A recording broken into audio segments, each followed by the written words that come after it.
메기와 두꺼비 이야기 두 번째 이야기. 감옥에 갇힌 부자 메기는 고생이 이만저만이 아니었어요. 메기 아내가 감옥을 지키는 사람에게 뇌물을 주고 남편을 보러 왔어요. 남편 메기가 아내에게 말했어요. 여보, 나 좀 당장 꺼내줘. 여기 더 있다가는 죽고 말 거라고. 메기 아내는 큰 메기 어른을 찾아갔어요. 아이고, 우리 남편이 다 죽게 되었습니다. 제발 좀 살려주십시오. 큰 메기 어른이 말했어요. 걱정 말게. 사또에게 바칠 뇌물이나 준비하라고. 메기 아내는 뇌물을 잔뜩 이고 큰 메기 어른을 따라갔어요. 큰 메기 어른이 사또에게 부탁했어요. 딸이 메기를 오해하신 듯합니다. 다시 한번 생각해 주십시오. 사또는 메기 아내의 뇌물을 보고 마음이 흔들렸어요. 걱정할 것 없다. 내가 이 사건을 다시 조사하도록 시키겠다. 사또는 뱀장어 서기에게 사건을 다시 조사하라고 명령했어요. 뱀장어는 큰 메기 어른과 함께 연못으로 갔어요. 연못가에서는 이미 큰 잔치가 벌어지고 있었어요. 물론 메기 아내가 마련한 잔치였지요. 잔치가 한창일 때 큰 메기 어른이 메기 아내에게 속삭였어요.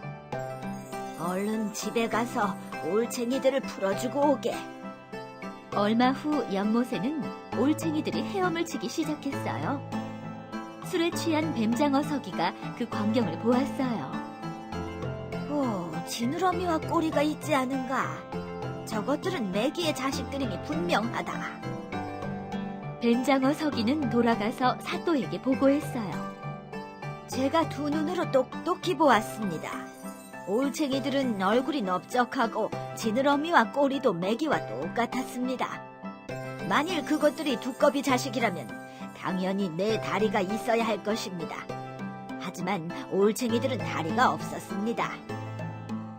사또는 화가 나서 두꺼비 남편을 불렀어요. 네 이놈! 어찌 감히 나를 속였단 말이냐? 여봐라! 저놈을 당장 감옥에 가두어라! 이미 부자 메기의 뇌물을 받아먹은 관리들은 아무도 두꺼비를 도와주지 않았어요. 두꺼비 남편은 결국 감옥에 갇히고 말았어요. 두꺼비 아내가 감옥으로 남편을 찾아와 엉엉 울었어요. 남편이 아내를 달래며 말했어요. 운다고 이 족쇄를 풀 순 없어요. 집에 가서 좋은 수가 있는지 잘 생각해봐요. 두꺼비 아내는 도와줄 사람을 찾아서 먼 길을 떠났어요. 어느 날 두꺼비 아내가 개구리 아저씨를 만났어요. 왜 그렇게 슬픈 얼굴을 하고 있어? 두꺼비 아내가 개구리 아저씨에게 모든 이야기를 털어놓았어요. 개구리 아저씨는 크게 웃으며 말했어요. 걱정하지 말게. 청개구리 할아버지라면 이 일을 해결할 수 있을 거라네. 두꺼비 아내가 청개구리 할아버지를 찾아갔어요. 청개구리 할아버지는 공부를 많이 한 박사님이었어요. 언제나 가난한 이들을 많이 도와주었지요.